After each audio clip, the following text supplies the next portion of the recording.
Hello दोस्तों, मेरी नई कहानी में पुनः आप लोगों का स्वागत है। आज हम आपके लिए लेकर आए हैं बहुत ही रोमांटिक कहानी, मेरी अधूरी मोहब्बत भाग 1। आइए कहानी शुरू करते हैं। नियति एक वेल एजुकेटेड लड़की है जो एक मल्टीनेशनल कंपनी में जॉब करती है। जॉब की वजह से घर से दूर रहती है। आज सालों बाद नियति इतनी परेशान है, वरना कभी किसी ने उसे परेशान नहीं देखा। आज नियति को भूख भी नहीं लगी थी, इसलिए उसने बस एक कप कॉफ़ी बनाई और उसे लेकर ऊपर टेरेस पर चली गई। आज उसके ऑफिस में कोई नया बॉस आया था। विनय मल्होत्रा नाम था उसका। नाम सुनकर नियति को 6 साल पहले की याद आ गई, इसलिए ऑफिस से आने पर नियति इतनी बेचैन थी, कहीं ये वही विनय तो नहीं, लेकिन वो यहाँ कैसे आ सकता है। नियति 6 साल पहले के बारे में सोचने लगती है। 6 साल पहले नियति नियति उठ जा बेटा, सुबह हो गई, स्कूल नहीं जाना? कितनी सोती है तू? अरे अम्मा सोने दो ना प्लीज, उठ जा बेटा, 7 बज गए हैं। अरे मम्मा आपने बताया भी नहीं, आज मैं फिर उसे नहीं देख पाऊंगी, नियत मन में सोचती है। नियत जल्दी से उठकर फ्रेश होकर स्कूल के लिए तैयार हो जाती है और अपने स्कूल बस स्टैंड पर पहुंच जाती है। वो इधर उधर देखती है, लेकिन उसे कोई नज़र नहीं आता। ये नियति का रोज़ का काम था, बस स्टैंड पर खड़े होकर उसका इंतज़ार करना।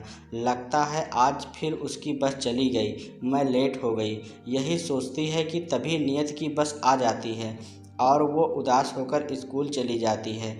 स्कूल में सिम्मी उससे पूछती है, क्या हुआ, तू उदास क्यों है? कुछ नहीं यार, बस आज मन नहीं था स्कूल आने का, नियति रूखे मन से जवाब देती है। सिम्मी नियति की बहुत अच्छी दोस्त थी। वो दोनों बचपन से एक दूसरे के साथ थी, इसलिए बहुत अच्छे से समझती थी एक दूसरे को। सिम्मी मन में सोचती है, पहले तो ये कभी स्कूल के लिए मना नहीं करती थी, आज ऐसा क्यों बोल रही है? ज़रूर मुझसे कुछ छुपा रही है। अब मुझे ही पता करना पड़ेगा। स्कूल की छुट्टी होने पर सिम्मी नियत से पूछती है, सच बता क्या बात है, तू परेशान क्यों है? मैंने तुझे पहले कभी इतना परेशान नहीं देखा है। कुछ नहीं यार, बस आज सर में दर्द है। नियत झूठ बोल देती है और तभी उसकी स्कूल बस आ जाती है। नियत की परेशानी की वजह था वो लड़का जो उसे हर रोज़ बस स्टैंड में मिलता था। वो अपने स्कूल बस का इंतज़ार करता था और नियत उसका।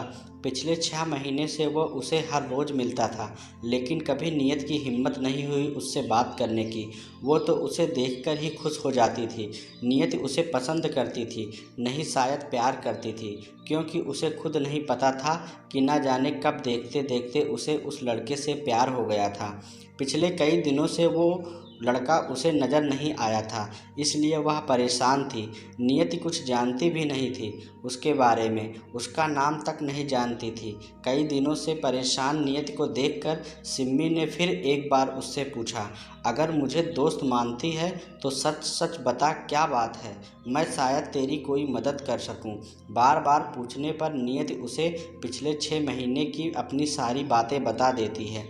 क्या सिम्मी नियत की मदद कर पाएगी? क्या वो लड़का नियत को फिर कभी मिलेगा?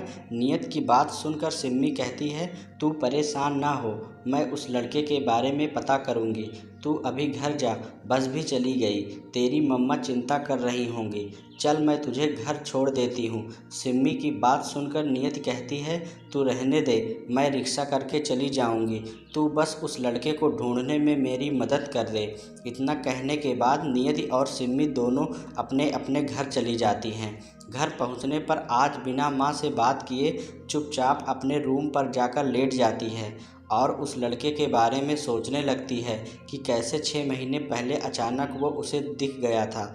दोनों एक ही जगह खड़े होकर अपनी अपनी बसों का इंतज़ार करते और बस आने पर चले जाते, कभी एक दूसरे से बात करने की कोशिश नहीं की। यही सब सोचते सोचते नियति को नींद आ जाती है। शाम को जब मम्मा उसे खाने के लिए बुलाती है तो वो बाहर आकर चुपचाप खाना खाकर वापस रूम पर चली जाती है। नियत के पापा नियत की माँ से पूछते हैं, आज ये इतनी शांत क्यों है? पहले तो कभी इतनी शांत नहीं रहती थी, शायद एग्ज़ाम की टेंशन होगी। नियत की माँ ने बर्तन उठाते हुए कहा, अगले दिन नियति फिर स्कूल के लिए तैयार होने लगी और यही सोच रही थी कि काश आज वो मुझे मिल जाए तो मैं उससे बात करके कम से कम उसका नाम तो पूछ लूँ और उससे झगड़ा करूं कि इतने दिनों तक दिखाई क्यों नहीं दिए।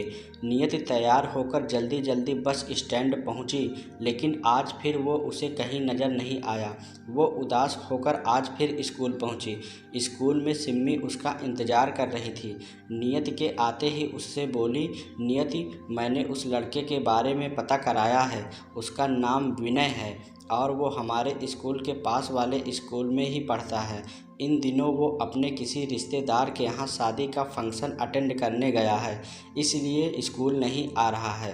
विनय, विनय अच्छा नाम है, नियति मन ही मन बोली। इतना जानने के बाद नियति के चेहरे में हल्की सी मुस्कान आ गई और वो सिम्मी के साथ क्लास में चली गई। अगले दिन रविवार था तो नियति को स्कूल जाने की कोई चिंता नहीं थी। वो आराम से सुबह देर से जगी, नाश्ता किया और तैयार होने लगी। मम्मा ने पूछा, नियति बेटा कहाँ जा रही है? आज तो संडे है। मम्मा कुछ नहीं, बस सिम्मी के यहाँ जा रही। आज उसके भाई का बर्थडे है तो उसने बुलाया है। नियति ने जवाब दिया, ठीक है बेटा, अच्छे से जाना और शाम को पापा को भेज दूंगी, वो तुझे ले आएंगे। मम्मा ने कहा। नियति तैयार होकर सिम्मी के घर पहुंची। वहां सारी तैयारियां चल रही थी।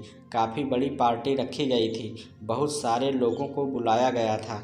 नियति को देख सिम्मी ने उसे अपने साथ मार्केट चलने को कहा और मन ही मन सोचने लगी, भाई के बर्थडे में मैं आज तुझे असली सरप्राइज़ दूंगी। नियति मार्केट में काफ़ी ख़रीदारी करने के बाद शाम को दोनों घर आई। तब तक काफ़ी सारे मेहमान आ चुके थे। सिम्मी ने एक ड्रेस नियति को देते हुए कहा, जा तू भी तैयार हो जा नियति, तेरे ये कपड़े गंदे हो गए हैं, तू मेरी ड्रेस पहन ले।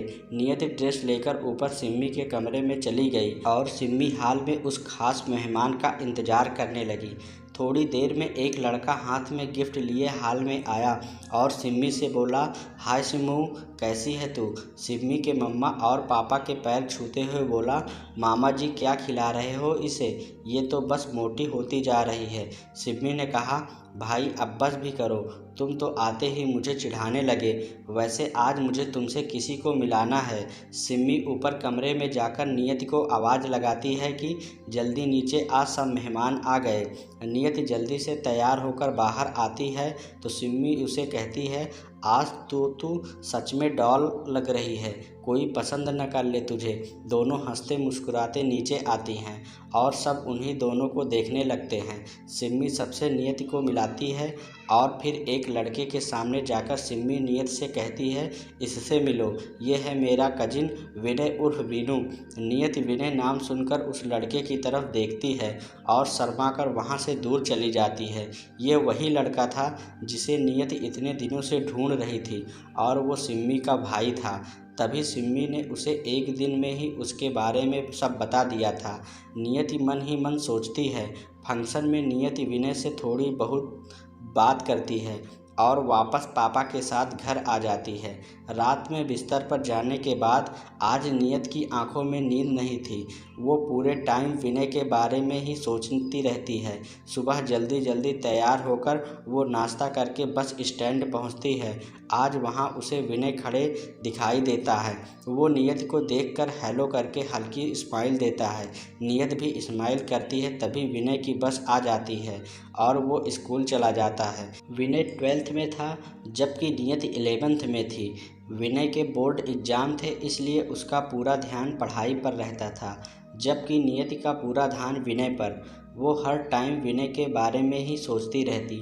पढ़ाई से उसका मन हटने लगा था। वो बस विनय से बात करना चाहती थी, उसे अपने दिल की बात बताना चाहती थी, लेकिन उसे अभी तक मौका नहीं मिला था। एक महीने बाद नियति शाम को बैठे लैपटॉप पर फेसबुक चला रही थी। तभी उसके पास एक रिक्वेस्ट आई, विनय मल्होत्रा वीनू। नियति के फेस पर स्माइल आ गई और उसने बिना कुछ देखे ही उसकी रिक्वेस्ट एक्सेप्ट कर ली और हाय का मैसेज भी कर दिया। काफ़ी देर इंतज़ार करने के बाद भी जब विनय ऑनलाइन नहीं आया तो नियति लॉग आउट करके पढ़ने चली गई। विनय के एग्ज़ाम हो चुके थे, लेकिन अब नियति 12th में पहुंच चुकी थी। उसके बोर्ड्स थे इस बार। नियति का मन पढ़ाई में बिल्कुल नहीं लग रहा था। वो बार बार विनय फेसबुक ओपन करके देख रही थी। जब विनय ऑन नहीं आया तो नियति लैपटॉप बंद करके सो गई। तो दोस्तों, इस रोमांटिक कहानी का अगला भाग कल शाम 7 बजे देखना ना भूलें। वीडियो को लाइक और चैनल को सब्सक्राइब जरूर करें, जिससे इस चैनल की समस्त वीडियो आप तक पहुंचती रहे। धन्यवाद।